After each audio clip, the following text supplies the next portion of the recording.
tell you what.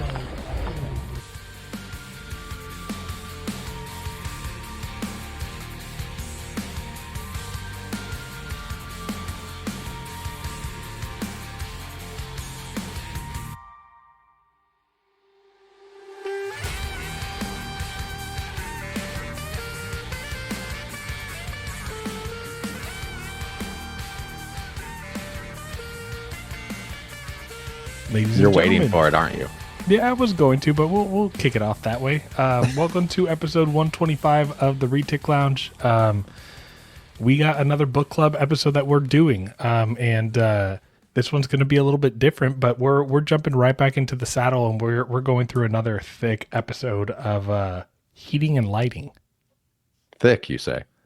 Thick, dense, a lot of Okay. information, a lot of material in there. And I don't know if you remember, but when we talked with Glenn last on the episode, we were kind of joking around with the idea of him coming on for this chapter to break down the lighting and UV stuff, because he explains it in a very good way, but it's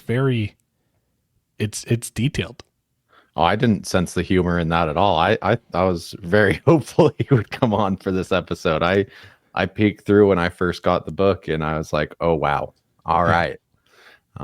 This is a whole lot of stuff I don't understand. So, and reading through the chapter, like this is a lot of stuff that I would love to be able to replicate, love to be able to implement, but it would take drastically downsizing and probably just focusing on an animal or two to like really dial in these heating and lighting parameters that he outlines in the chapter.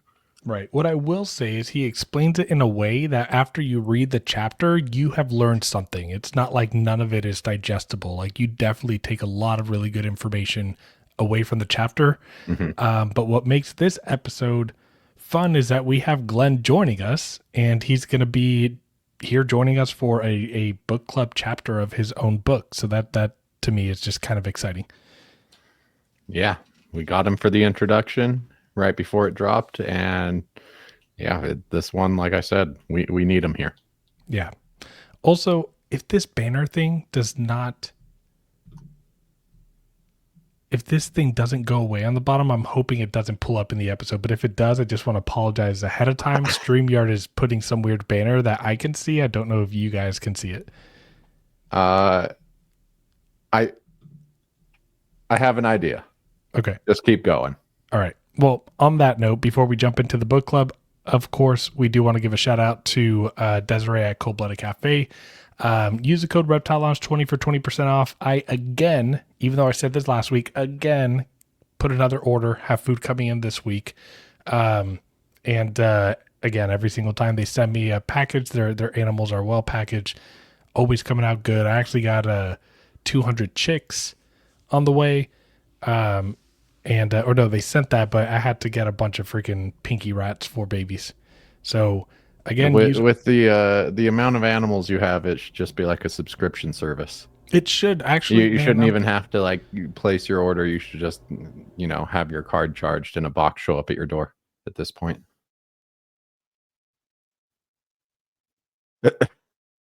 Did that strike an idea? Like, what's going on, Lucas? I got the train in the background, and I'm sure I can't hear it. Okay, I hear it picking up on my mic, but I also see Glenn in the back shaking his head, so we're good. I had my neighbor throwing a fit outside my window, and none of the viewers could hear it last week. No, last episode you said, and I meant to reply to your text. Nathan in the middle of the episode last week was like, "Hey, I might need to call the police for a domestic violence dispute," and I was like, "Oh shit!" One of my neighbors has already been arrested for assaulting the other, and oh my gosh, for some reason they're still living together. To you Utonians. Yeah. So is that what they call you guys? Utonians, or is it Utahns? Utahns. Not Utards. Utes. Huh? Utah.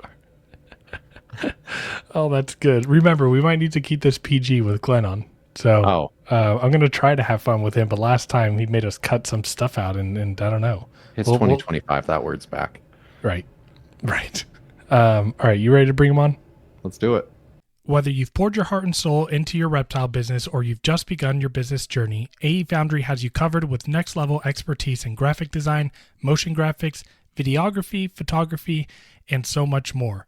If you've been dying for a new logo for your reptile business, motion graphics for your current logo, a new website, or need assistance making your video podcast come to life, then listen carefully. AE Foundry's mission places storytelling at its core.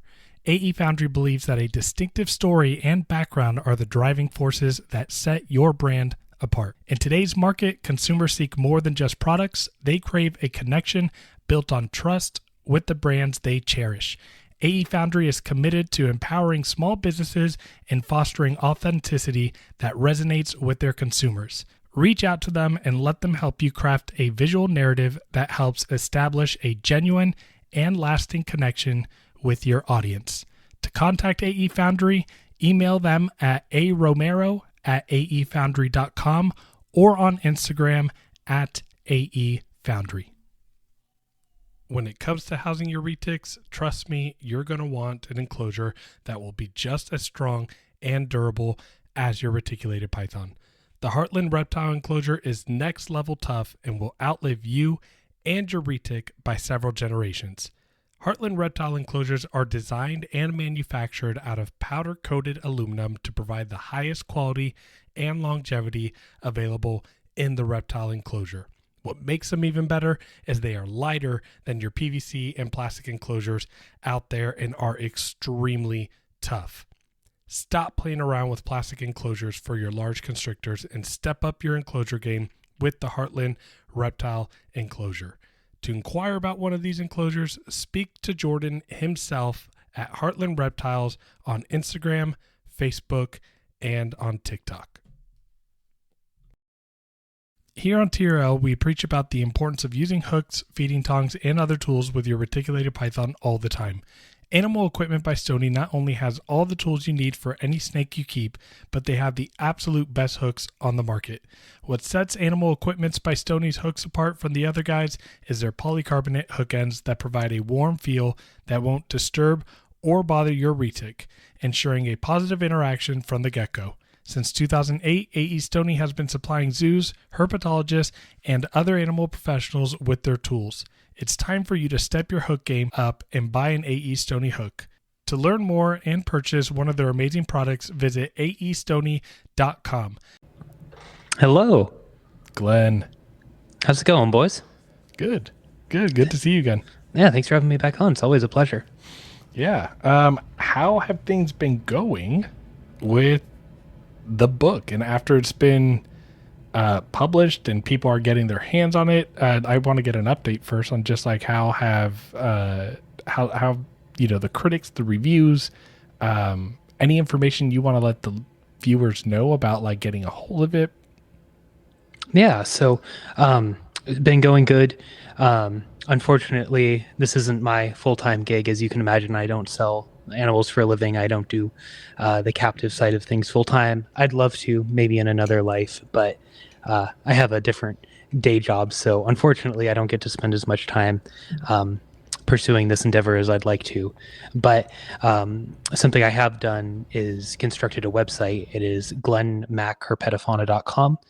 You can order the book through there. It's a lot easier than trying to go through myself or Russ Gurley. Of course, you can still do that, but for a lot of people, it's just easier to use the website.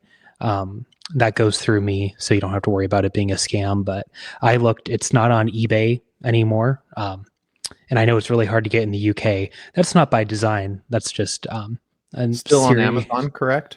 No. So the Amazon stock is out. Okay. So I have to go through these alternative channels now, and not trying to make it hard. It's just the way that the cards have fallen. Yeah. So we'll put the new link down on there. I think that'll streamline thing, and we'll also let our Patreon members know. I was telling Glenn backstage before you hopped on, Nathan, that we had a Patreon member that's over in the UK, and he was talking about how it's like a unicorn trying to get it. But again, I think if you order through that link, then it puts it in your hands, and you just need to ship it over to them over there, right? Absolutely. Okay. I can sign it. I can do whatever. Awesome.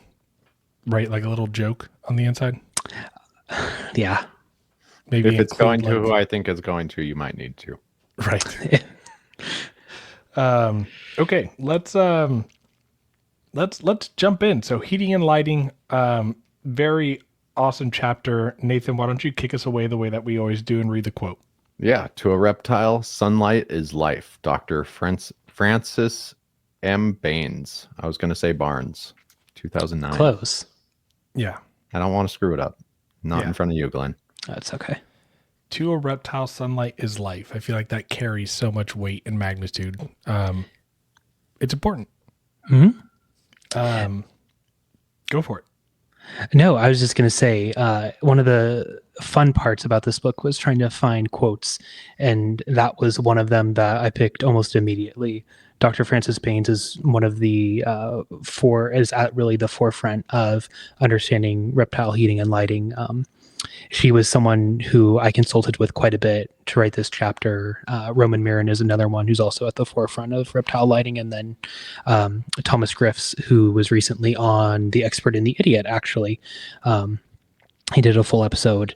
Thomas went through line by line and fact checked me and made sure everything was kosher, made sure it read well. And so this was a chapter that really stood on the shoulders of giants like the rest of the book. Right. Good. My dad can read this chapter.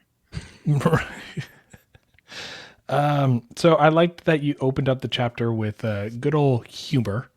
Proper heating and lighting for reticulated python requires a top-down approach. I forgot I wrote that. That was funny. Literally. That's good. There's only a few like jokes in there, but yeah, right. that was one of them. That was a good one. So you start to talk about how complex it is in the book, and I couldn't agree more. But tell us a little bit about the basic understanding of how lighting and heat works in regards to the physiology behind how reptiles maintain and regulate body heat and so forth. Mm-hmm. So it's very different compared to mammals, obviously, because we're warm-blooded. They are cold-blooded, to make it a little simplistic. And so when we try to take our own human lived experience and apply it to our reptiles, it's very hard. It's very similar to feeding in that regard. You can feed a snake every 2 weeks, every month, every 2 months, and they'll be very happy. But if you were to go 2 months without eating, you'd be in the ICU. And so or in jail. Yes. But going back to the differences, it's very hard to draw parallels. And so looking at the physiology is a great way to understand what works for the reptile and then what works for the keeper. So you guys go out field herping relatively often, right? Not as often as I would like, but I have. Mm-hmm. I like to say I'm field herping when I'm hiking, but I'm really just hiking around with a snake hook. No, you're field herping. You're good. But how often do you guys see something like a lizard on a rock or a snake on a road?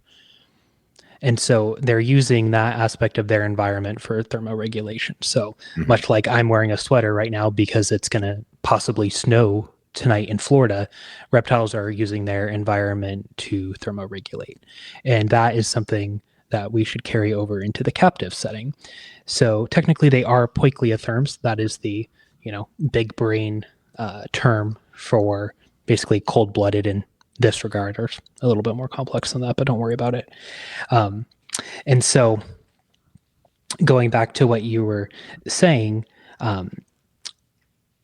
without getting too far into the weeds immediately, the snakes are able to use different portions of the sun's energy that is released for different metabolic processes. So even though we tend to think of heat as one-dimensional, it's inseparable from these other things. Yeah. So the amalgamation of UVA, UVB, visible light, infrared A, infrared B is what we strive to replicate in captivity. Right. Replicate the sun. Exactly. Yeah. Which is like the most sciencey thing anyone can ever do just by keeping reptiles. Like, I don't know. It's like having an experiment at home. It's wild. For years and years, you read all the old snake literature, like The Art of Keeping Snakes. That was my Bible for a really long time. And it's always, heat and light are always presented very one-dimensionally. Mhm. And it wasn't until someone said, you aren't trying to replicate this thin portion of the sun spectrum that is responsible for vitamin D synthesis. That was, and then the follow up to that is, you're trying to replicate the sun in its entirety. That was when a switch flipped for me, because that was the first time I was able to use what I had seen in nature and really apply it to the captive setting. Because it's great to read all these things about, the Indonesian climate and the weather patterns, but I have seen how reptiles interact with the sun going out and hiking. Mhm. And that, having seen it firsthand, that allowed me to draw the connection of, oh, this is something that is a worthwhile endeavor to do. And so instead of just running a heat mat, heat tape, radiant heat panel with a thermostat, let's take a step back. Let's look at this through a natural history perspective. Let's see how we can provide our animals an arguably better source for thermoregulating, and go from there. Yeah. Now, in the chapter, you talk about the few elements that it takes to try to replicate the sun the best we can right now in captivity. Do you think in the future there is the possibility of there being a single product to be able to do the things that all of these I would love in that. conjunction would do? That would put such a smile on my face. Even from when I wrote this, to a follow-up I wrote for a different book, the technology has progressed. And now that there is a large market demand for replicating the sunlight, it's going to push companies to try to create a single bulb or condense the number of bulbs a keeper would need, because I talk about in the recommendations kind of a 3 to 4 bulb minimum, and that's a lot. It's expensive. A 4x2x2 is going to cost $250 to heat, and that's unreasonable for a lot of people, but they still want to provide the best for their animals. So over time, I'd really like an option for that to come out. Will it ever? Probably not, unfortunately, Yeah. just of the way that all this works at a physics level, which I am nowhere near smart enough to understand. I did pass physics in undergrad, but that was thanks to COVID. Right. Hey, I passed. That was all that mattered. So Nathan talked about like the aspects that we're trying to replicate, and so Absolutely. you talk about the electromagnetic spectrum called the terrestrial radiation, which makes that holy trinity of lighting, and the holy trinity you're referring to as proper and safe combination of ultraviolet, near infrared radiation, and is it Visible light. invisible light. So those are the three that you state that if those are working in harmony together, we're doing a really good service for the animals. So that holy trinity idea, that's me putting on, my writer's hat, trying to give something for people to remember. Because when you get into the weeds, it gets complicated. But if you can remember, these are the three things I'm controlling, that's a little bit easier. So to take a step back, the sun releases lots of energy. This is going to include things like gamma rays, X-rays, and then obviously the UVB, UVC, UVB, UVA, visible light, infrared A, infrared B, infrared C, so on and so forth. But not all of that radiation that the sun releases actually makes it to the Earth. Our atmosphere filters out certain wavelengths past a certain point in both the maximum and minimum direction. And so what actually reaches the Earth's surface is the terrestrial radiation spectrum. And that's going to be, of course, our UVB, UVA, visible light, infrared A, and infrared B. And so that's what we're going to replicate in captivity. We're obviously not going to be replicating X-rays. That's I've seen that offered a couple times, like, No if we're kidding. going to replicate the sun, are we going to give our animals gamma radiation? Like, okay. Yeah. No. So how are you going to replicate the atmosphere that blocks that out? Like, Yeah. how are you going to do that? Yeah, you have to wear a lead apron just to be around Right. X-rays. Let's do that. Obviously, I get what they're meaning, but Yeah. still. Well, let's jump into UVB. So UVB, and again, I have a now much better understanding, right? But from the limited information that I knew before, UVB was the spectrum of lighting that I knew it had a lot to do with vitamin D3, and I also knew that like there was like kind of a mood enhancer in a sense of it, or like there's some neurochemical importance for UVB. So that starts at the bottom of page 166. But do you mind just from your perspective, let's break down UVB. Yeah, of course. So this is something a lot of herpetoculturists are familiar with. Anyone who keeps lizards is going to know this very well. There's something called metabolic bone disease, which is what is it? Secondary hyperparathyroidism is the more correct term now. But we know the sun releases it. We know we need to replicate it for lizards. We don't need to replicate it for snakes. We have 50 plus years of experience in the captive setting to show that it is not a requirement. The snakes don't show deleterious effects by not replicating it. And so it's one of those things that's always been talked about of, oh, maybe we should offer our snakes UVB. But now with our understanding, in conjunction with these other radiation forms, it's probably something good to add.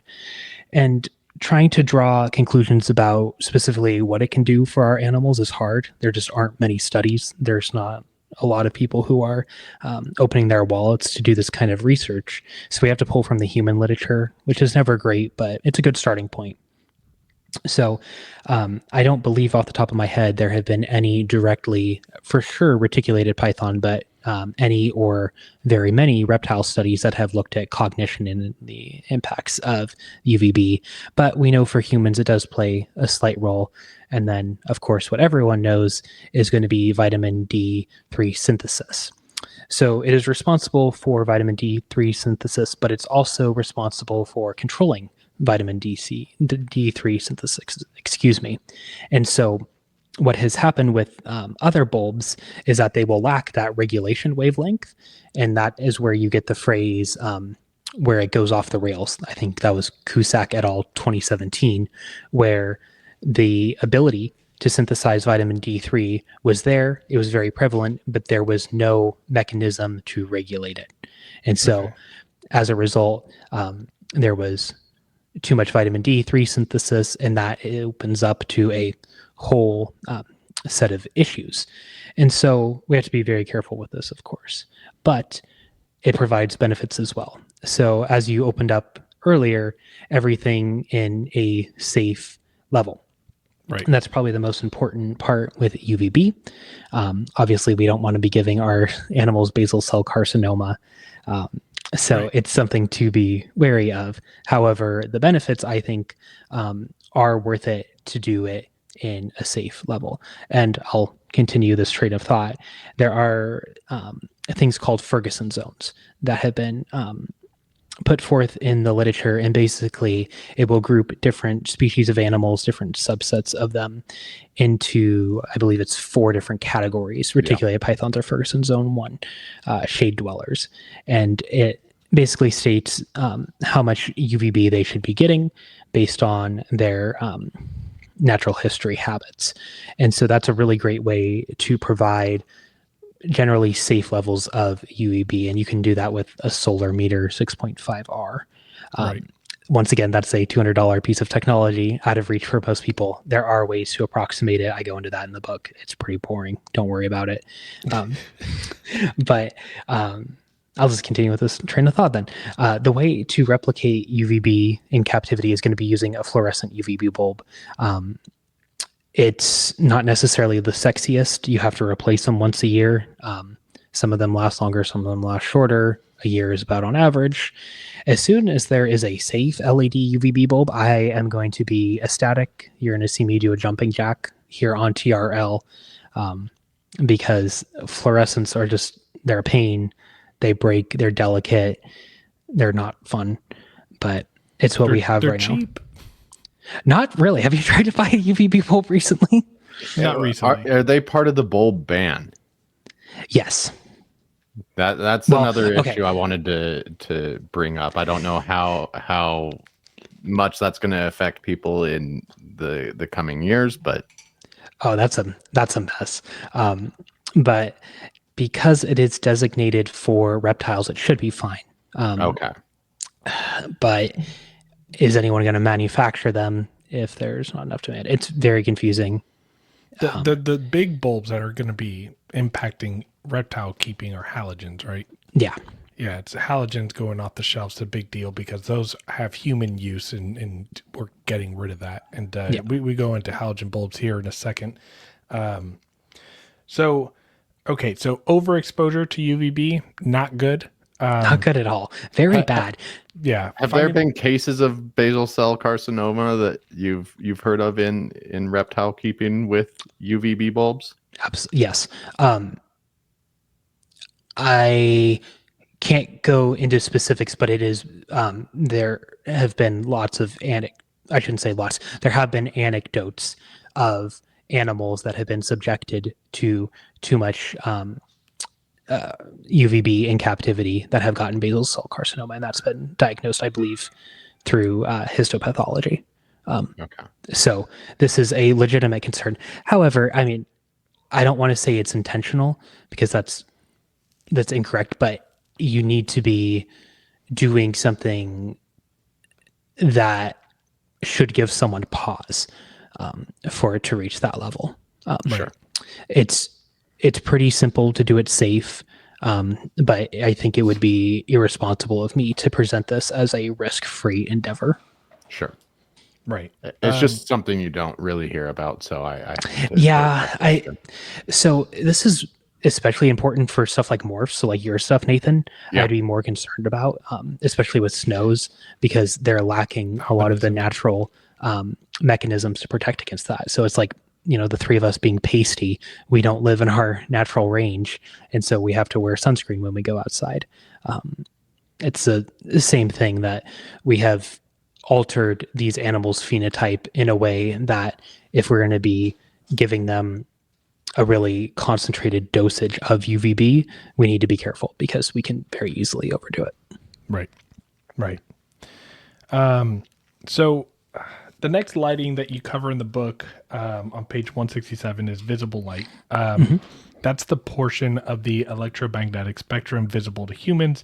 But it's not only limited to our color vision, right? So like animals are able to see light. So you kind of talk about like even some nocturnal animals are able to kind of like pick up on lighting. But we also want to thank VivTech Products for being an affiliate sponsor of the Retic Lounge.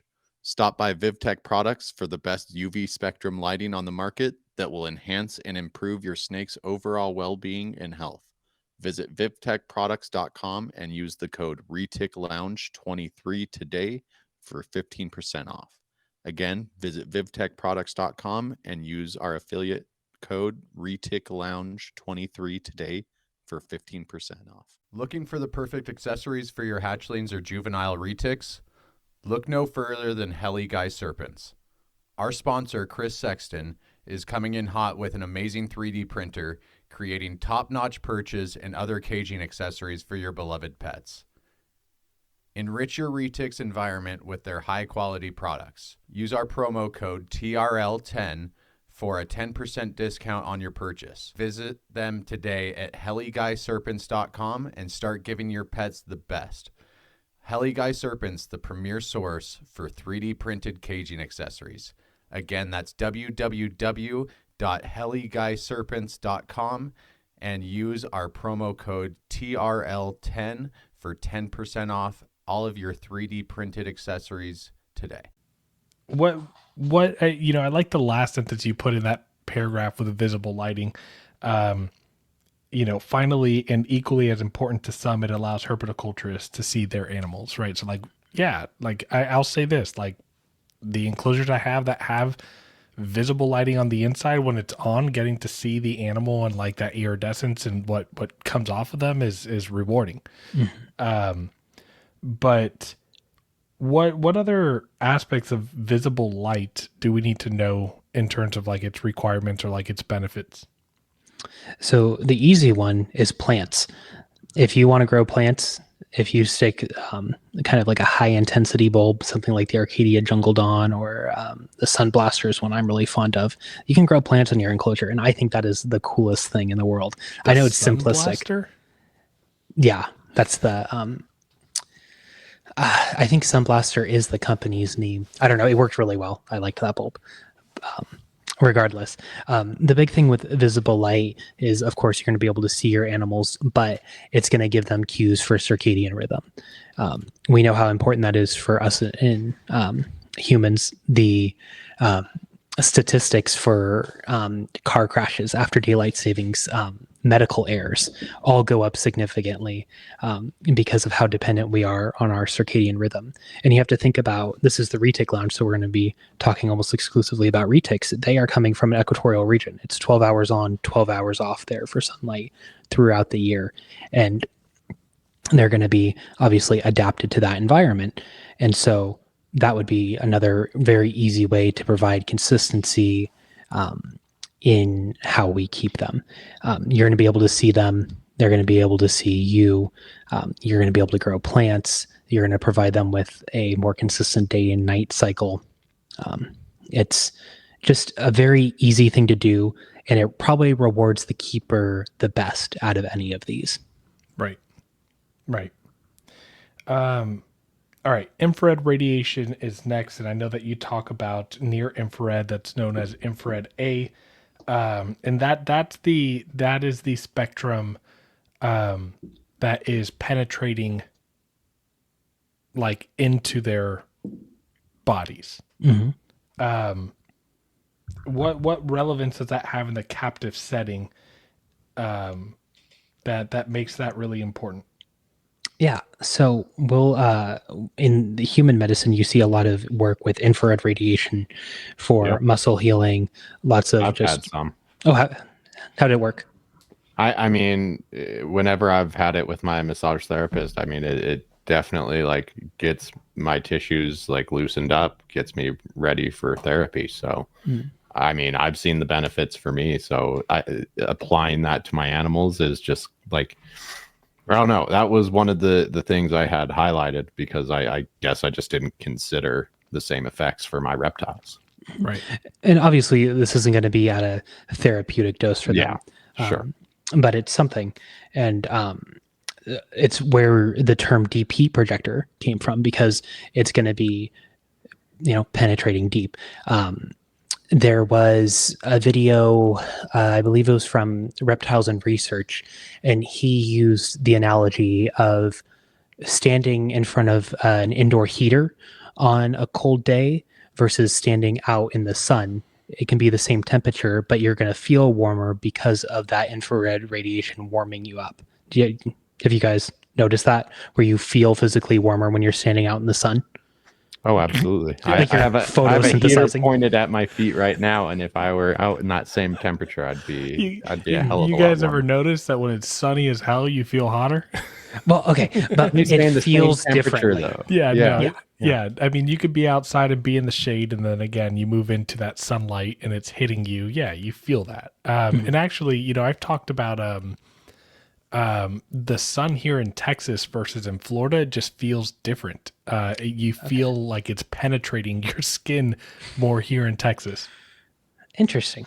I wonder why that is. It's the same thing. It's like when I've gone up to Colorado as well. And maybe that's an elevation thing. I don't know. I was gonna say, come up here. Yeah, to Colorado. Utah, I feel like that's gonna intensify a little bit. Right. But I don't know. I always attribute it to like a stupid guess, but maybe it's just like the freaking thick air and humidity in Florida. Just like it doesn't, like I don't feel it on my skin as much as I do in drier air.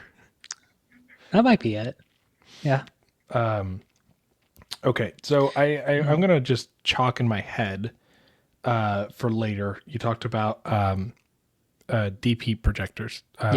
And I do have questions about that because I remember someone was telling me how amazing those type of like lightings are. And I according to what I read later in the chapter, it seems like it's a total bust. Yeah. We'll talk. Do you want to talk about that right now, or do you want to talk about it later? Let's talk about it now. Okay. Yeah. So, DP projector is a specific, I believe it's trademarked for Arcadia and Monkfield, who owns Arcadia. But it is a, what is that? A carbon filament lamp, I believe. Correct? Yes. Hey, I'm good. Or is it? Yeah, carbon and filament lamp. tungsten or? No, carbon filament. Okay. So it's a carbon filament lamp. Other brands make them, but when we talk about DP projector, that's specifically Arcadia. But when I'm talking about carbon filament lamps in general. Okay. Forewarning out of the way.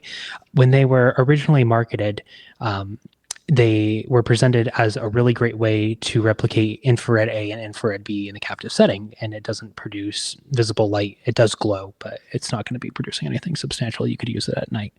And once private testers, like people like Francis Baines, Roman Marin, and Thomas Griffins, got access to it, the marketing claims didn't quite live up to what the bulb actually produced.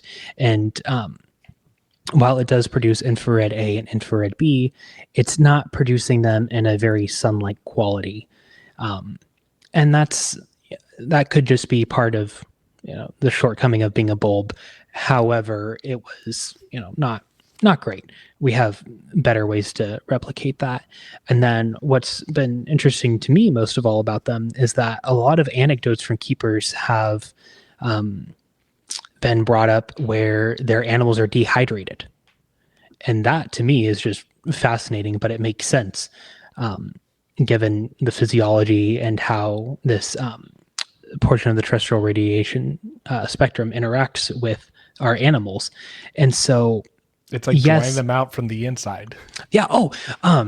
It's kind of a very similar principle of why people say radiant heat panels dry out your animals.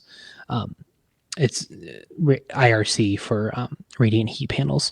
And I believe the carbon filament bulbs are producing IRC. I haven't looked at it in a little bit, but it's very similar. And they could have been something great had they really lived up to that expectation, but they haven't. And so when I initially started doing the research and when I initially spoke to people, I thought the best way to do it was to replicate sunlight was a deep heat projector and a halogen. And now I, don't agree with that at all. But that's only because private people tested this stuff. And so they can be used. They are not a main basking bulb. They're not appropriate as a main basking bulb. And with keeping tropical species, the idea of risking drying out our animals is just too great of concern for me. Yeah. Yeah. All right, let's jump into infrared radiation. Yeah. So, wait, nope, that's what we just did. We didn't really touch on it a whole lot. It's a very overlooked portion of the spectrum. We hear a whole lot about UVB, but there's quite a lot that is important for infrared radiation as well, and that's just not talked about. And so I have a lot of issues when people will reduce this replicating sunlight approach to offering UVB, because there's this whole other side of the spectrum that historically has been ignored. But it's a really great option. And there's actually an old podcast with Tim Morris, who is a green tree python breeder, and he said he had more success when he was using heat bulbs because he said that they produced a better kind of heat. And now we have science that kind of backs up what he was observing. And so it's a really interesting thing that we can offer our animals this. Yeah. Let me ask you this. You go into HID bulbs and how they are like an amazing type of like bulb to use, but like people should probably work their way up to it. Do you mind sharing a little bit? Because I haven't heard of HID bulbs. So I have heard of HID bulbs, and my first thought was my headlights in my truck. Yeah, that's what I was thinking. So this could be something like a mercury vapor bulb. They produce sunlight. They are our closest options for sunlight in a bulb, but they also produce UVB. And if you were to use an additional UVB bulb, you can very easily run into issues because you can overdose your animal. And so I wouldn't feel comfortable writing that this is the best option and you should also use a UVB bulb, but to do it safely, you need a $250 piece of equipment. Because without it, then it's it's sketchy. You would also probably need the cage size that you kind of laid out in the caging chapter. You would want something beyond your 4x2x2. Yeah. Putting an HID in a 4x2x2 is probably just blasting. Yeah, it would depend on the wattage, of course, but when most people think of these bulbs, they're thinking of monitor lizard basking bulbs. And so if you were to have a solar meter, I think it would be a great option, but there's so much else that can be accomplished using far cheaper methods. That if you want to work your way up towards that, fantastic. I personally have never used them because the method I lay out in the book is just easier. It's cheaper. But it's a good start. Or no, excuse me. It is something to strive towards. Yeah. So let's talk a little bit about like incandescent heat bulbs. That's kind of the next thing that you go into. Yeah. What's good about them is they produce very tiny amounts of UVA. Enough to write it on the package, though. Enough to write on the package, but I'm assuming not enough that it's causing, unless again we're exposing it directly under it. But no, it's like 0.5%, I think, of their total output is UVA. And UVA is responsible or reptiles can see in the UVA spectrum. So when you offer them a UVB bulb, which also produces UVA, you're literally giving them a new sense of vision because they have never been able to see in that wavelength before. And based on what we know from birds, they're using that for prey detection. So you may be getting new behaviors when it comes to predation, which is really cool. Yeah. Yeah. And it's actually less than 0.1%. Oh yeah. Okay. I see that now. Yeah. It's pretty close. So, and it produces a broad amount of visible light, large quantities near infrared. So, I mean, it seems like your like traditional incandescent heat bulb is actually a really good option. What is old is new. Right. How for decades and decades herpetoculturists relied on these bulbs, and now they're coming back into favor. There obviously have been some historical problems with them, mostly about burns, but we know more about how to protect our animals from that. And for a very affordable option, Dubia.com makes enclosures that the lights can be put on over top. And so now we don't have to worry about that anymore. You can provide your animal a really good and really safe way, or really safe means of heating and lighting that, the keepers 50 years ago couldn't. Right. So radiant heat panels, heat lamp bulbs, under tank heaters, heat projectors, heat tape, and heat cable are things that you talked about at the bottom of 168. I'm curious on your thoughts are like, do you think that like, we're talking about trying to replicate the sun, but even from that perspective, do you still think that it's worthwhile for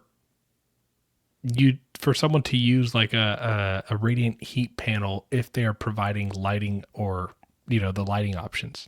Absolutely. So all of those that I wrote down there, radiant heat panels, under tank heaters, heat projectors, heat tape, and heat cable, they all still have really great uses, even in a full spectrum vivarium like this. So I've seen where reticulated python keepers have had really, really tall enclosures, and they'll need heat at different levels. And so they can stick, a full spectrum light setup at the top of 8 feet, but then at the 4-foot level, it's back down to 70 degrees. So how do they maintain proper temperatures? And that is something that a radiant heat panel would be great for. You're going to provide adequate temperatures. You're still going to have that patch of sunlight, but you are not taking anything away from the animal's thermoregulatory capabilities. Right. Another thing I've seen, I can't remember who made them, but someone took essentially one piece of slate, some either heat cable, heat tape, or an under tank heater and sandwiched it underneath or between another piece of slate, and that was used as a secondary basking spot. Yeah. And I thought that was genius. And that can be used in conjunction with these other things. They're not great as a standalone source, but to cast them aside, I think is very premature. Yeah. And you do mention on there kind of their shortcomings, which is they don't emit any ultraviolet radiation, visible light, or near infrared, which again It's all infrared C. Right, exactly. And I will say, like, my experience with using heat panels, I did notice that, like, even if I had it very humid in the enclosure, I wasn't getting the best sheds. And I think, again, it's because it's projecting that heat pretty deeply. It's projecting heat in an unnatural way is what it boils down to. Yeah, I because right now I'm only using radiant heat panels and under tank, just flex watt. I noticed that my animals do better on the flex watt than just a heat panel. Interesting. In terms of their shedding process. But that's a fairly indicative of overall, well, I shouldn't say overall health, but it's a snapshot into how well the animal is doing. Yeah. Yeah. And that's a small, little thing that you notice. That's really interesting. Yeah, I mean, parameters are the same as every other animal, but that animal, while I don't have like retained sheds, I don't get full sheds most of the time from him. Yeah. Okay, so there's a paragraph real quick on 169 that I wanted to kind of read and go through because I was hoping when I started this chapter that you were going to mention these type of lights. I bet you that's what I had. Yep. Yeah. So though the heat lamp bulbs of yesteryear have returned to the forefront of captive reptile care, not all should be used. So the colored heat lights popular decades ago that remain a limited mainstay in herpetoculture are not recommended. Red, blue, or purple bulbs are marketed as safe nighttime heat sources, as the monochromatic light does not replicate the lux values, spectra, or color of moonlight. Additionally, blue lights are thought to disrupt circadian rhythm of a reptile, as vertebrates use those wavelengths to cue the start of a day. While these lights are visually appealing to reptile keepers, they are generally inappropriate for reptiles. So it's not good for them. Yeah. How many images have you guys seen of like a ball python just horribly emaciated with stuck shed and then a red light? Dude, When I first got my ball pythons, like, 15 years ago, like that was one of the things that the local pet shop was like, yeah, you should get this because it's not gonna replicate the sunlight, and you can use it all day long, all night long. They'll be great. And that's still going on today. No, I literally saw a post on a retic group of someone having a red light in their retics enclosure, and I'm like, why? It's probably on 24/7. Yeah, we know this stuff now. Yeah, they look cool. They don't. I was gonna say I don't even think they look that cool. I'm trying to help here. You were nice. You were like, yeah, they look visually appealing. It's like, no, they don't. Yeah, if you're a teenager who has like the blacklight posters, maybe. You are dating yourself there. Oh man. But yeah, as you read, they're just not a great heat source. They've been around forever, but that is something I do think we can cast aside. Yeah. So let's talk about this real quick, because you start mentioning specifics for retics at the bottom of page 169, but so you talk a little bit about where am I? So you talk about coiled fluorescent UVB bulbs not being recommended for reticulated pythons. Mm-hmm. How come? So, how big is your biggest snake, Lucas? 14 feet. How big is your biggest snake, Nathan? 10, 11 foot. Do you think the coiled light bulbs you have seen could illuminate that entire animal, even if the animal is coiled up? Yeah, no. Probably not. Yeah, I'd say. So, yeah, Okay. probably not. So, because these animals that we keep, or you guys keep, I can't keep anymore. Thanks. Are so large, they're just impractical. If you're talking about something like a Pictus gecko, yeah, it'll work. But private testers have done lamp spread tests, and they're illuminating such a small amount of space. You can think that you're providing sufficient access to ultraviolet radiation for your animals, and you just aren't. And so you have to rely on the linear bulbs for this, because that's the only way that you're going to be adequately illuminating enough of your snake. Yeah, no, that makes sense. So basically, the linear bulbs are providing a lot more of a spread of light. Yeah, so I mean, it's, obviously they're going to be larger, and they're not going to be giving you a whole lot of width, even though the reflectors are providing more, or they are providing some. But it's going to be a lot better than a coiled. Yeah. If we could have like 4 foot in circumference ones, that would be great. But that's just, there are little ones that could fit into a desk lamp. Just aren't going to cut it for retics. Yeah. We kind of already went through the Ferguson zones. I would say that was one of like the big like learning points for me, though, was the different Ferguson zones. That was something I wasn't aware of. I mean, it makes sense reading through and going through the chart of, each different zone, but it was something I wasn't aware of. You see them on the back of bulbs all the time, right? Like you have the red, then the orange, and the yellow, and then I don't know what they use for the other one, green. But you see that, like, that scalability, and you go on any lighting website that you're buying them for reptiles, you'll see the Ferguson zone chart on there. Reptile Systems, I know in particular, is very good at that, highlighting the Ferguson zones. And it goes back to everything and in its correct proportions. So there's a diagram from Dr. Francis Baines on page 173, and you can see that a rhinoceros, iguana, and a Euromastus are in zone 4, but something like a leopard gecko and reticulated pythons are going to be in zone 1. So if you treat a zone 4 species like a zone 1, you're going to have issues. If you treat a zone 1 like you're gonna bake it.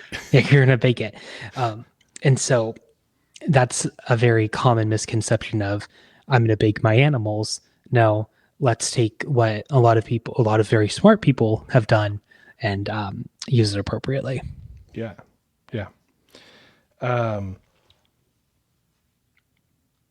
Okay, so I like also on the bottom of page 173, you're using that solar meter 6.5R. And so just from a perspective of keeping retics, how far are you?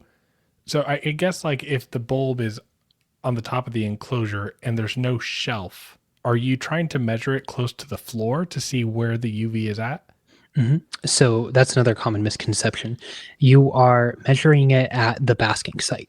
So if your animal is going to be spending a lot of time on the ledge, you're going to want to measure it at the ledge. But if your animal is spending the most amount of time on the ground, you're going to want to do it there. So it's that small difference. It might be 6 inches, it might be 12 inches, but when it comes to these lights, it's going to be pretty big. And that's another easy way to overcook your snake. Right. Is there benefit to measuring both in the basking area and closer to the bulb, seeing as like a retic who's very visually motivated is going to go towards the light? That's something I've thought a whole lot about. And I don't have a good answer for you, unfortunately. It goes back to, the main concern is where they're going to spend the most amount of their time. So if they're going to be staring at the bulb, that's going to be a different story. And I wouldn't. That was my thought too, but I figured I've seen at it. least not a totally dumb question. I've seen it. Yeah. The UVB bulbs that I have in one of my focus cubes. I literally see my retic go. And if it's staring Right at it up for 6 hours, you're gonna have to like Yeah. ignore what I said about the basking spot, because 6 inches from the bulb is now the basking spot. Right. These animals, as much as we love their intelligence, is sometimes lacking. Oh, of course. Very much so. So it's where your animal spends the majority of the time. And for the system I laid out, it's going to be at the basking site. However, if someone was to use a ledge and the animal spends time there, then you would want to measure there. Right. So, just to kind of give an example, right? Like on page 175, that focus cube enclosure, that the picture that Ashley and Steven gave to you, you'd want to get what the UV spectrum is on that shelf. Yes, exactly. Okay. Okay. So, I was going to ask you to break apart the diagram on 172 because I looked at it and was like, nah, I'm not going to bother. I did the same thing. Yeah, I was like, nah. So, I mean, and I think what would be cool for the book club is I bet the vast majority of keepers and people that are reading this book are going to look at that diagram and do exactly what me and Nathan did. So can you go into that diagram so that way people can get some context? Sure. So it's a simplified look into the pathophysiology, or no, excuse me, just the physiology of how these. I was going to say, is the bearded dragon sick? No, dude, I've been spending too much time in class. Sorry. This is a healthy animal. Looking at the physiology of how these animals are taking what we're providing them and actually using it. And so it's going to be synthesized in a lot of different places. And so the way that Dr. Baines laid it out, there's the brain. So the brain effects that we talked about. Vitamin D3 is converted to, what is it, like, is it 2,5 or 25 cholecalciferol? I don't remember off the top of my head. I think it's 25. It's 25. Cholecalciferol in the liver, and the kidneys. It's going to be metabolized, all that. And then that's where we're going to see the effects after metabolism. And so we talked a little bit about the immune effects, the reproductive. I don't think anyone's looked at snakes, but for reproductive, that would be very pertinent for something like a bearded dragon who's going to be laying eggs and is going to be depleting their calcium storages. So it would be an easy way to avoid osteopenia by providing supplemental UVB, so you're not depleting the animal's calcium stores, excuse me. But this diagram is a broad overview of just how interconnected this system is, and by providing something as simple as a fluorescent UVB bulb, you are working on all of these different parts of the animal's body. Okay.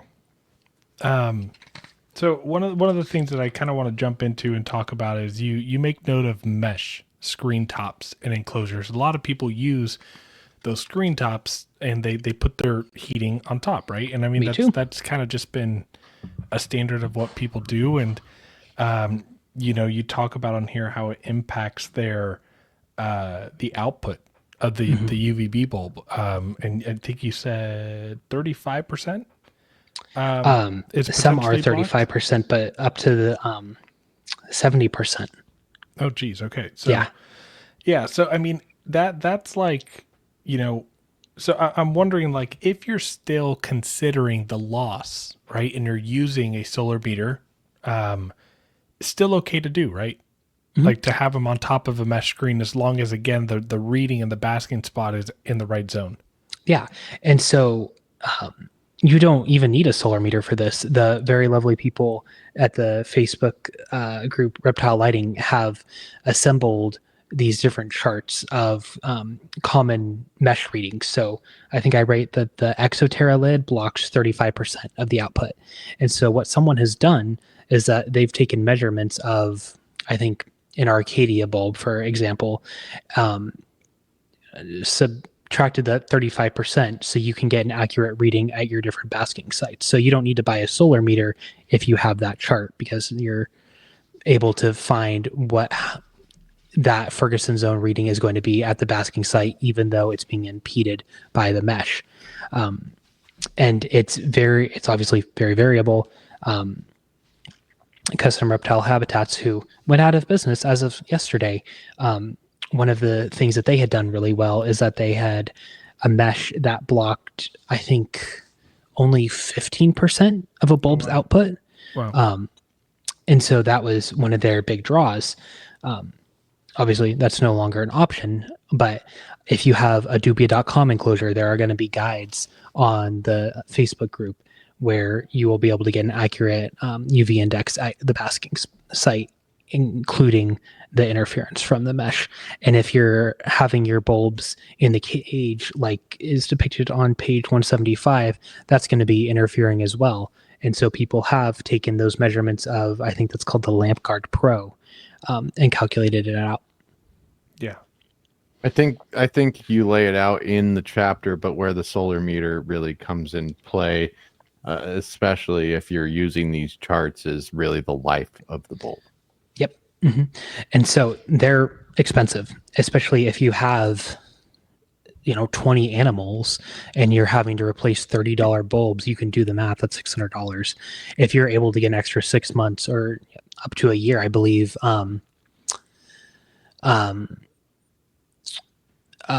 Steven has, of Let's Talk Herbs, has had one for 2 years that lasted. Correct me if I'm wrong. I wouldn't be aware. I figure he might watch this, so correct me if I'm wrong. But Thanks, Steven. He had measured it, and because of that, he saved an extra $30, and now multiply that across 20 animals or 100 animals if you're breeding lizards. Right. Yeah. So I mean, if you're using these bulbs on that level, that $250 for that solar meter really pays itself off pretty quick. Some reptile stores actually will let you rent them out. Unfortunately, the ones near me didn't offer that as a service.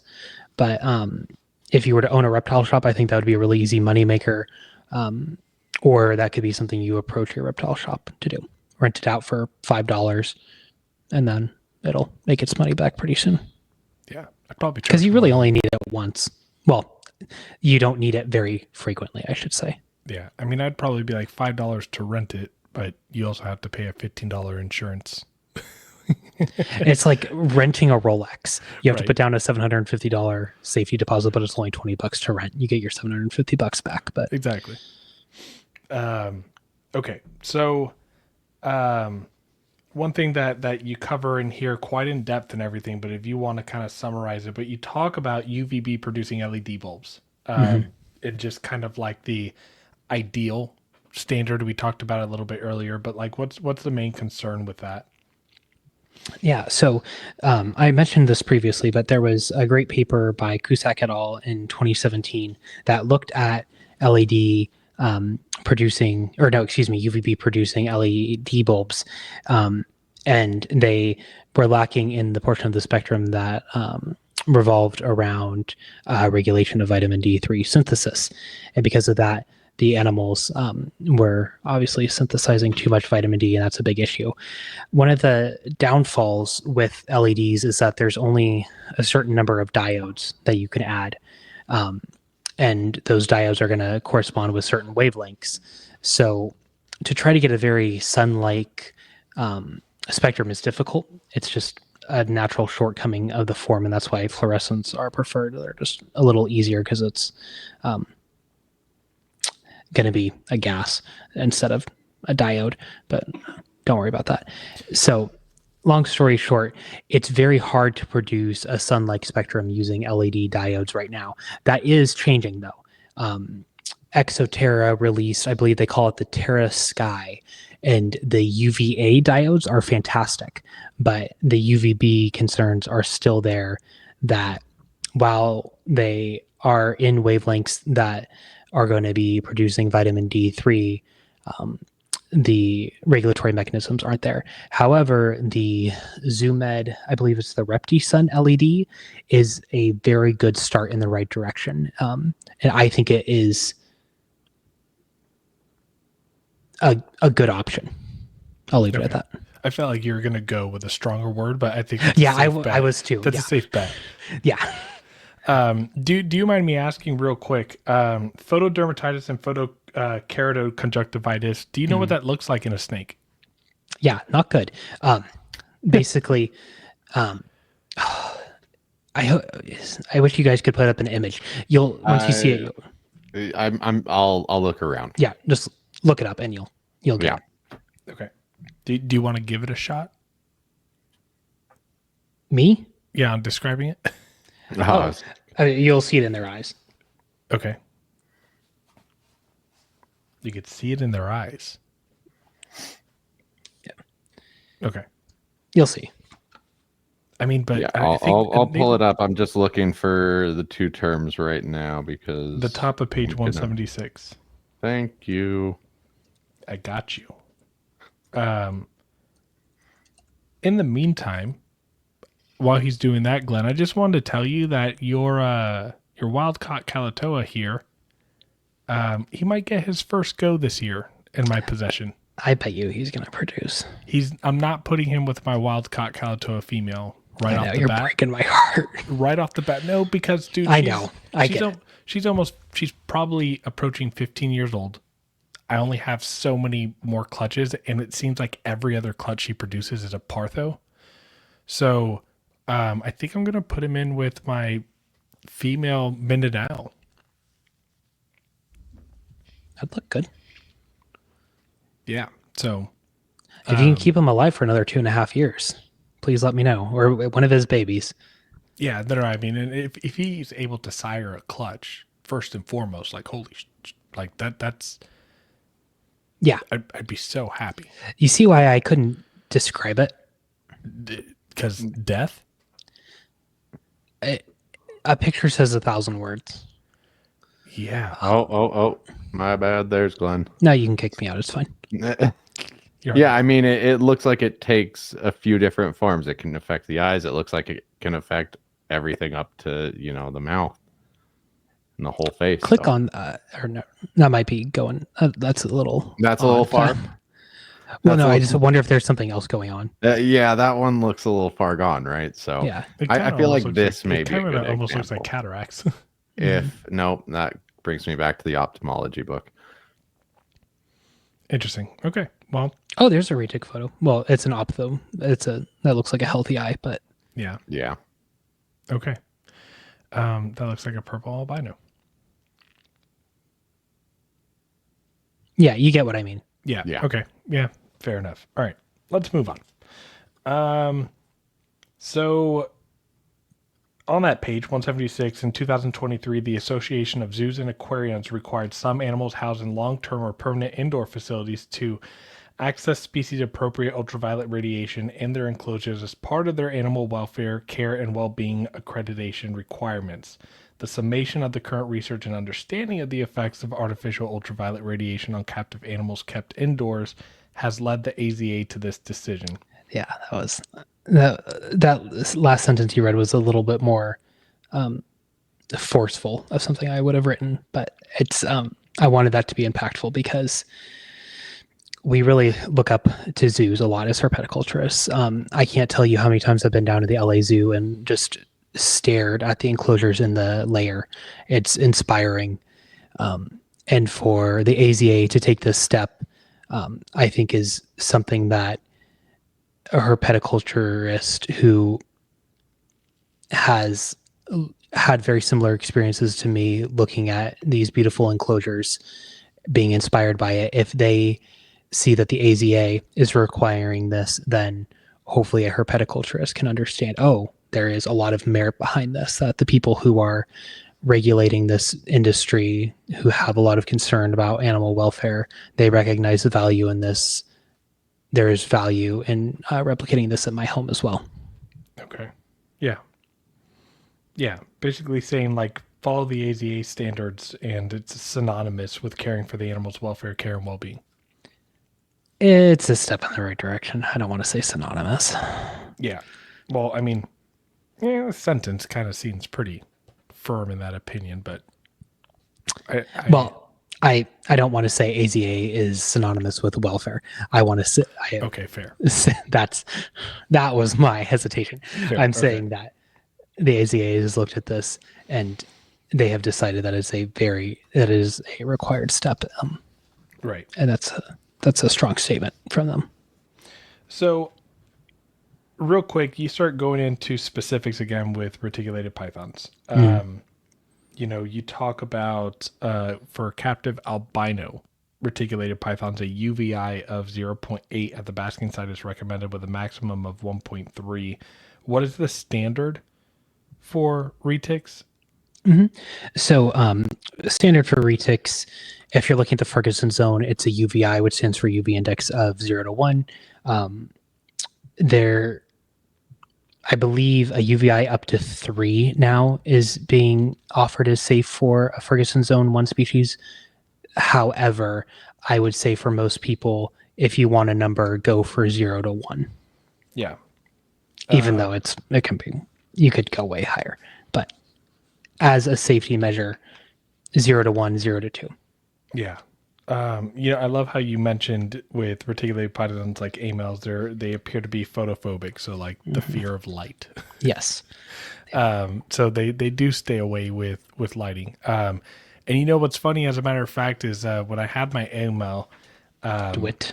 yeah, Dwigged, he's on page 178. Yes, he is. Yeah, I miss Love that dude. snake. But he, when I did have his LED lights on in his enclosure, he was always under his hide. That'll tell you something. Yeah. So that's interesting. Which makes sense, right? Because albinism is removing pigment from their body that makes it easier to adapt to light. So, anyways, I thought that was really interesting to talk about.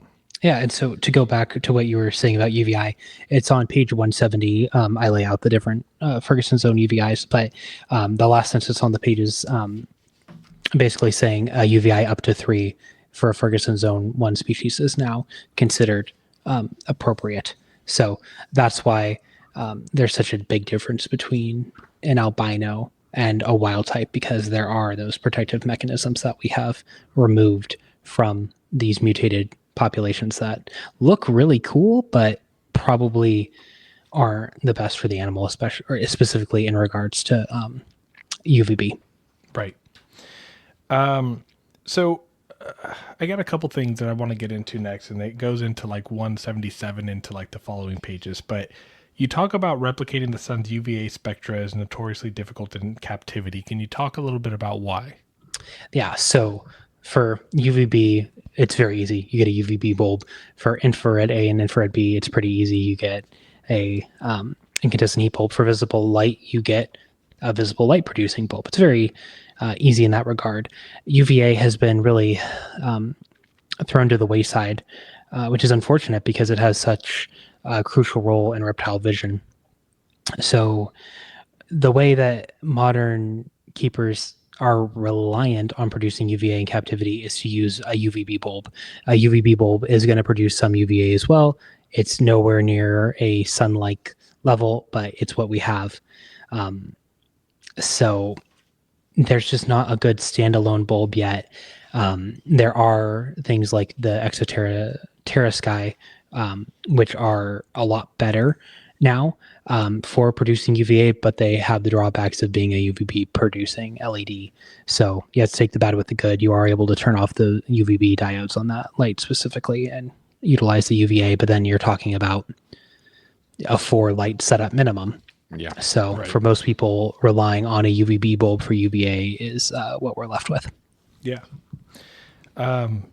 Okay. Next thing that I kind of wanted you to go into, because you start to actually talk about on 177 into 178, is you start to go into like, I guess like different ideal ways to provide the animals with its different lighting features and heating functions and all that kind of stuff. So rather than going paragraph by paragraph, like what does the ideal lighting look like? Like what kind of lighting are you going to be? So like you're developing an enclosure for a reticulated python. What is that setup going to look like?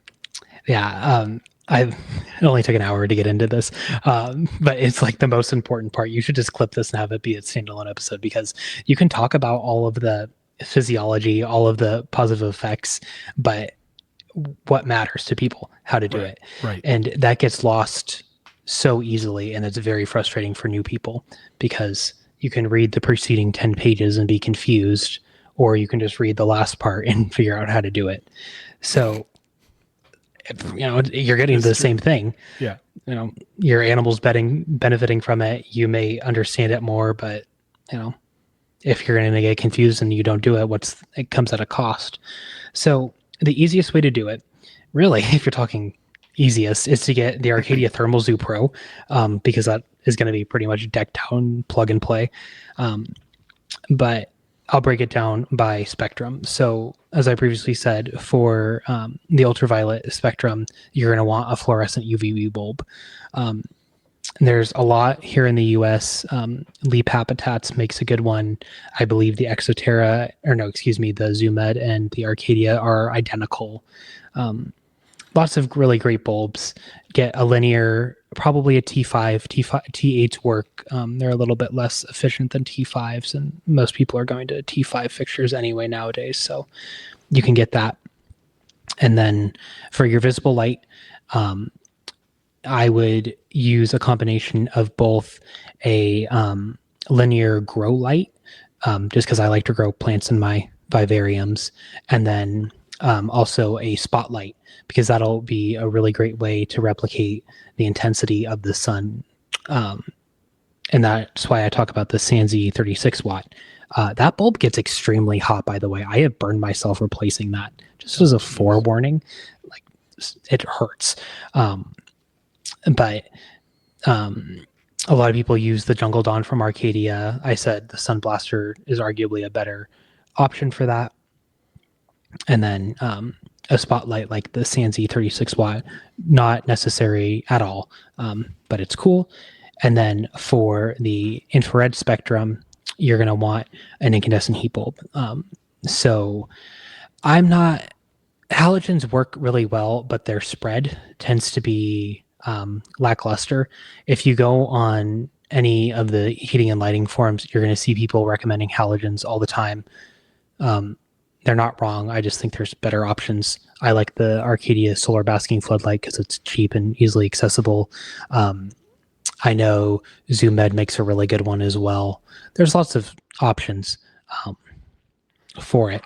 I don't know if that Thermal Zoo Pro was mentioned in this chapter, but that seems like the closest option to your you're not using one bulb, but you're an all-in-one setup. So that might be like one of the better options for just a plug and play. I love mine, but it's $250. Yeah. It's expensive. It's huge. So what it's something I think I would consider for my green tree monitors before I absolutely throw it into a retic cage, right? Yeah. I'm trying to see if I've got any photos here on my phone. But what were you saying, Lucas? Yeah, no, I was just curious what you were what that light entails. Like what does it provide?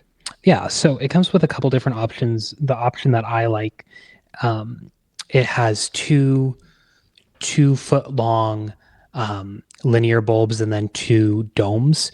So for one of the linears, I had my configuration. Your camera died? Oh, crud. Give me just a second here. I'll change it to my laptop camera. I kind of thought it would happen. That's not a FaceTime camera. That's disappointing.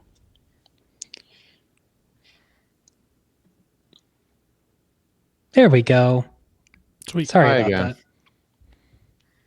that. So for the Arcadia Thermal Zoo Pro, you're going to have 2 linear bulbs and then 2 domes. So the configuration I used, one of the linear bulbs was the Jungle Dawn, which is a grow light, and it's for visible light. And then the other one was their UVB bulb. And then I had the solar basking floodlight in one, and then the Sanzi 36 watt grow light in the other. I didn't need another additional heat at night, so I didn't use a nighttime heat bulb. But if I would swap the 36 watt Sanzi grow light with a ceramic heat emitter. Okay. Fair. Yeah. Okay. Really trying to. I have a photo of it somewhere. I'm sorry. I'll keep looking. I have the website pulled up, but Yeah, you can. because it's sold out, some of the pictures aren't pulling up properly, so I didn't feel it totally helpful. With that chapter, I stayed away a lot from mentioning specific brands, just to not appear Bias. as I'm showing favoritism. There were other areas in the book where people had donated, and there wasn't a specific donor for heating and lighting. And because there's so many good options, and I don't want to appear too biased in that regard, I didn't talk specifically about the Arcadia Thermal Zoo Pro. I just felt like it was worth bringing up just with that comment I made earlier. Like, what's our one, like, plug it in, pretty much ready to go. Obviously, you need to provide the bulbs when bulbs die out, but like in terms of something you can buy all in one, this is probably the closest to it in my opinion right now. Absolutely, it is the idiot's guide. Yeah, I mean, it provides it's basically the foundation that provides the lighting spectrum that you need. You just need to get the bulbs.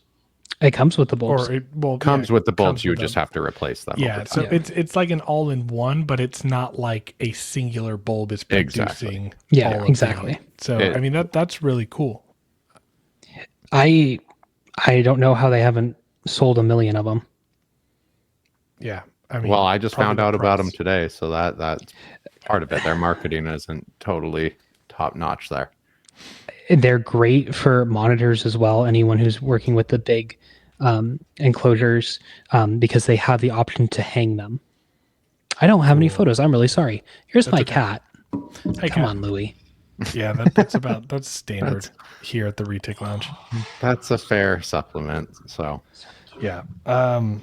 Okay, so now what I want to get into, because you talk about it on here, but I've never used a thermostat like a Spider Robotics Herpstat. I've never used a thermostat to regulate. I've used those. Nathan looks confused. I was To like, regulate the temperature of a bulb. ow. And so how does that work?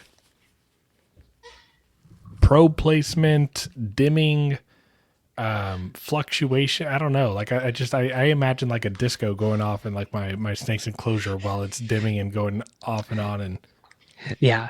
So that's a big concern. I am a little contrarian in this regard for my own use. I generally wouldn't be too reliant on a thermostat, especially when I lived back in California, because the temperature was so consistent. But what I would do, and what the method I lay out in the book, is that you want your thermostat probe to be at the basking site, because that's where your animal's going to be. That's where you want the accurate temperature readings. And so my thought process is measure that temperature at different times of the day and different seasons. So if your room is getting up to 80 degrees, obviously your bulb is going to interact with, the room in a different way than it would at 65. So if you know the parameters of your bulb, if your house is staying between 75 and 65, and you know that the maximum temperature that bulb is going to reach when your house is at 75 degrees is within an appropriate temperature for your species, you may not even need a thermostat. yeah. Does that make sense? Mhm. And so I think it is a bigger thing at play when there's more drastic shifts in your temperature, in the house temperature, like there is here in Florida, or if you need to provide supplemental heat at night, because you don't want to be accidentally cooking your snake at night. I recommend 75-degree temperatures in the book for nighttime. That's about what it gets at the islands. And so you want to be careful in that regard. And that would be a really great use for the thermostat. What the thermostats will do, and why I really like the Spider Robotics ones, is that they're going to be dimming instead of proportional. Right. No, excuse me. They're not going to be exhibiting that disco effect. So it's going to, instead of shutting off the bulb if it gets to 87 degrees. What it'll do is dim that bulb to the level where it produces a temperature to 85 degrees or whatever, if that makes sense. Yeah, instead of the simple on off, it's regulating the amount of power going to that element. So it's like a dimmer switch. It's a smart dimmer switch is how it's working. Right. And so the bulb is it's a little confusing. You want the bulb to be at 100% power, but it's not always possible. And so that's why you want to spend the extra money in addition for something like a Spider Robotics Herpstat, because you're not going to get that disco effect. And now it's got to do a number on your animal. And it's going to be giving you a safe temperature. But you're going to want it, you asked previously, thermostat probe at the basking site, safe temperature. Yeah. Okay. Yeah, and I was going to consider if I provided my chondros with any additional supplemental heat, because I keep it ambient, while they were gravid or gestating, I was thinking of just putting like one of those really small 15-watt ceramic heat emitters. That they're really small, but because my ambient in my garage, like 81, 82, right? Like that tiny little 15-watt would be really just a little bit, and it would only be on for about like 4 hours a day. I would do one of like the 15-watt halogens instead. Then they get the benefits of the infrared. Yeah, that's true. My off topic here, but I'm actually going to experiment. This is like my first year breeding chondros. If the Arus go and she gets gravid, I'm going to do the same thing I do with the Retics. I'm not going to provide supplemental heat. They're from the same area. Average temperatures in the garage are 82, 83 degrees. Try it. Yeah, we'll see how it goes. Why not? Chondro people are going to be mad, but fuck them. Okay, so real quick, I want to get into, so I was scanning through some of the pictures and everything. And I'm curious, you start getting into, like there's like page after page of just like charts and graphs. Mm-hmm. Yeah, I was very pleased with that. I fought hard to get that in that order because I wanted to tell a story through graphs, which is very hard to do, it turns out. But I wanted to show the progression of what we're shooting for, so what we're shooting for is the sun, and then how all of these different pieces in combination create the closest approximation that we can do. So I start with the terrestrial radiation spectra of the sun, and then move to a T5 bulb, and then we're going to move to a halogen bulb. And then what if we were to add those two together? What would it look like? So I have an image for that. And then it just kind of follows that path so you can see why these recommendations exist and how they compare to our target. Okay. So essentially what you're seeing in the other graphs faded in the background is what the sun is, and then the darker colorations is what you're getting from adding those bulbs. Yeah. Okay. So trying to get as close to that sun as we can. Yeah. Nothing comes close, but I don't know why reading through that didn't totally click with me. So I really do appreciate that. Yeah, that's why I asked. Because it's a lot of, it's pictures with, it's just, unless you knew what to look for, you wouldn't necessarily get it. Right. And also when you read the first graph and it says terrestrial radiation spectra, like I don't think in layman term, people are thinking like, that's the sun. Yeah. Yeah. Yeah. So That's a good point. It's a good point. But yeah, no, and that's why I really needed you on for this episode.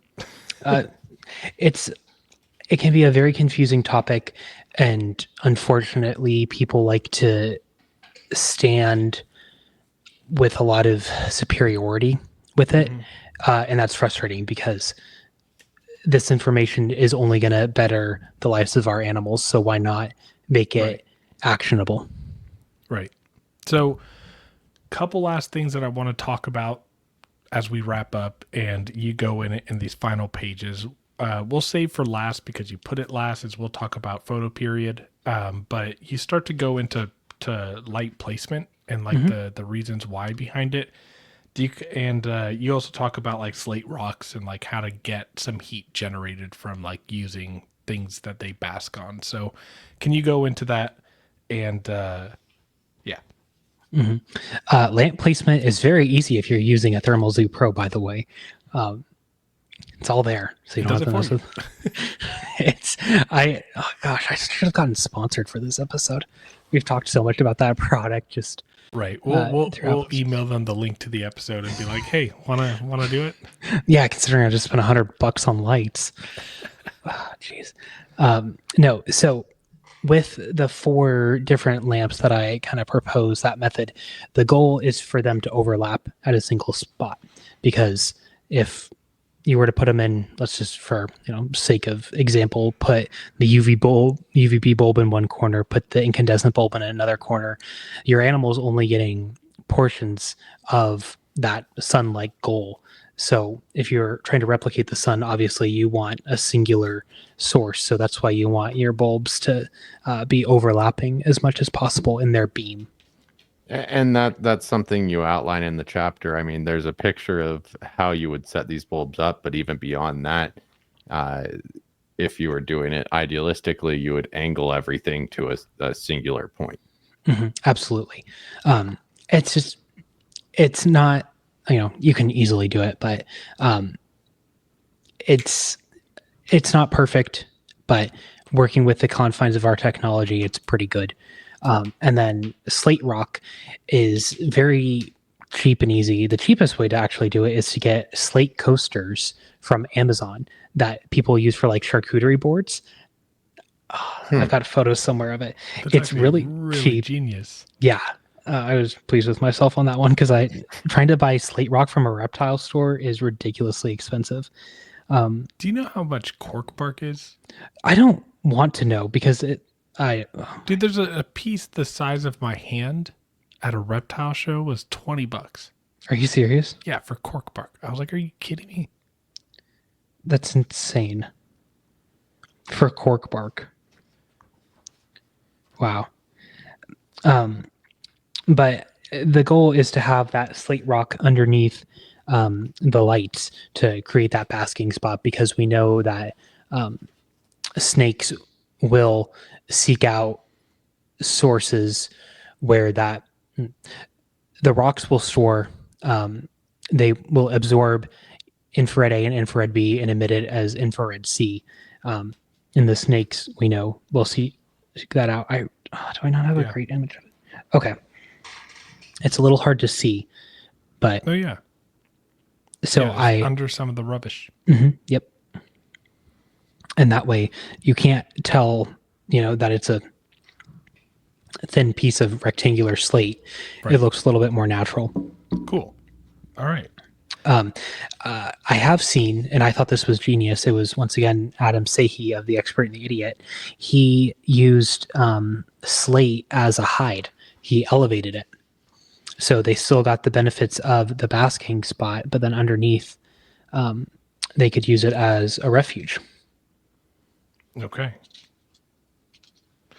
All right, let's jump into, we talk about photo period, and we talked about retics being near the equator or on the equator, and therefore 12 to 12 is pretty much appropriate. So the lighting in my garage is set on a timer for dawn to dusk, right? Mm-hmm. So it's going to change with daylight savings and during winter and everything. I hate it. I get home and I walk into my garage at 5:30 and boom, the lights go out. I'm like, you got to be kidding me. But I do like that. It's following just kind of like my outside.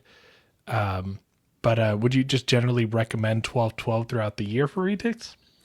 So that's a interesting question. If you're looking at it strictly from a natural history based take on husbandry, which is what I kind of follow through the book, then it would be a straight 12-12. But I think there's a lot of merit to following what is happening outside, because we can't change all of the factors that the natural world outside is impacting in the snake room. Like we can't change barometric pressure.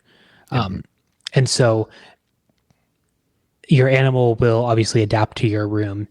And if your room is undergoing the same changes as the outside world, I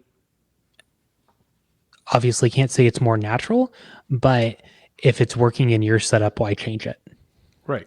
And it's not arbitrary either, which is the most important part. Okay, that makes sense.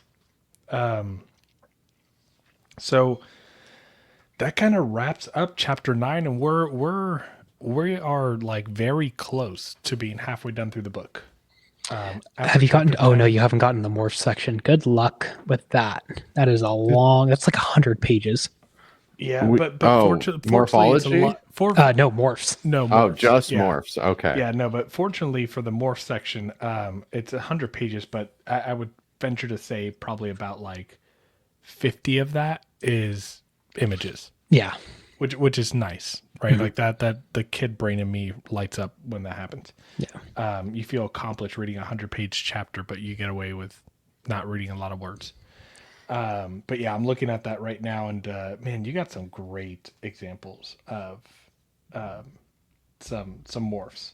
But that's oh, and I'm looking here at the what is the green albumin? Oh yeah, Marble. with the Yeah. marbles. All right.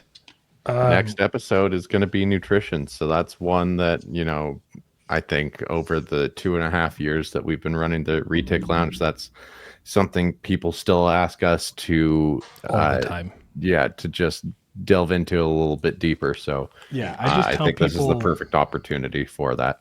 Yeah, I just tell people feed your retic football-sized meals every 5 days, and they'll be healthy. No, I might actually listen to that episode. I normally would shy away from something like that, but the nutrition chapter is very different because it's taking what has worked really well for keepers, but basically dialing it back. So feeding huge meals actually works really well. That is something that I love doing it. I didn't think that was true until I did it myself, and it was, oh my gosh, wow, that works really well. But the issue is just the frequency that we Moderation, feed. yeah. So if you can put your animal into a food coma for a month, you don't need to feed it every month then. So yeah, that's what I'm doing. So like my Halmahera male, he's 2 years old. I accidentally fed him the pig that was supposed to go to another animal. He ate a 1.4 pound pig, and his body girth is probably like 2 fingers. He ended up like this, and that was like 3 weeks ago, and I'm probably not going to feed him for another 2 to 3 weeks. In the nutrition section, I talk about a case report of a retic that ate a sun bear. And it sat in a log, I think, for either I think it was 60 days. It just sat in this log. They had it on radio telemetry. And it just sat there digesting it. That's what they're doing in the wild. And what do we see in captivity? Fat snakes. So if a retic is able to eat a sun bear half of its size and then sits there for 2 months, what can we take away from that and apply it to the captive setting? Right. I love it. All right, Glenn, we're going to kick you out to the back. Appreciate you coming on, and we'll definitely have you on for another chapter before we wrap up the full book club. That sounds great, and thanks for having me back. Yeah, thank you so much. Real quick, can you just plug the website in at the end again? Just what's the website and I'll do my little sales pitch. So you can buy the Complete Reticulated Python at www.glenmacherpetofauna.com. The link is in my Instagram bio.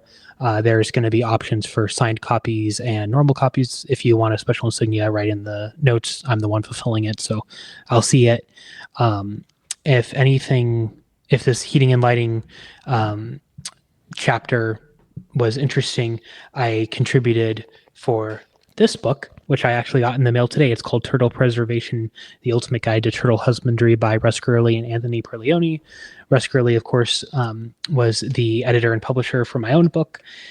He approached me about writing for his book after reading through mine, and I was more than happy to oblige. And so if you want an even further in-depth look, I would recommend picking up a copy. I go into replicating sunrise and sunset, which is something I didn't do in the Complete Retic, because that technology wasn't available yet. But when I wrote this book, it was. So It is went so into a little, cool what they're able to do with live. it's really cool. It's once again more complex, but it's really cool. And so if you want, it's satisfying. yeah, Seeing that light just like slowly just start to increase, and yeah, it's really cool. But okay, there you go. There's the chapter. perfect. Chapter 5. Chapter 5. That looks dense. Yeah, this is a textbook. So if you like turtles or are interested more in replicating sunlight in the captive setting, the same general principles apply for turtles as they do retics. The sun is the sun. I like turtles. I'm I glad was you waiting do. for it. Yeah. Yeah. There it is. Okay. All right, Glenn. So We'll see thank you next guys. Have a good night, Glenn. All right, that's a wrap. One thing that we didn't do at the beginning is as always, we do want to thank our Patreon members and those that do support the Retic Lounge. Again, if you guys are listening to this for the first time, go ahead and catch up on the other episodes of the book club, hit the notification bell and subscribe to us. And check us out on our audio platforms. We're literally on every single audio podcast platform that's out there that you can think of. Even there's like a one that has the word bean in it. Audio bean, I don't know. But anyways, yeah, Nate, you got anything else? No, it was just great to have Glenn on tonight. Make that chapter a little bit more digestible for the ignorance that swallows my mind sometimes. So, Right. yeah, I'd say that was a good way to wrap up. Yeah. We'll see you guys next week on another episode. See you later.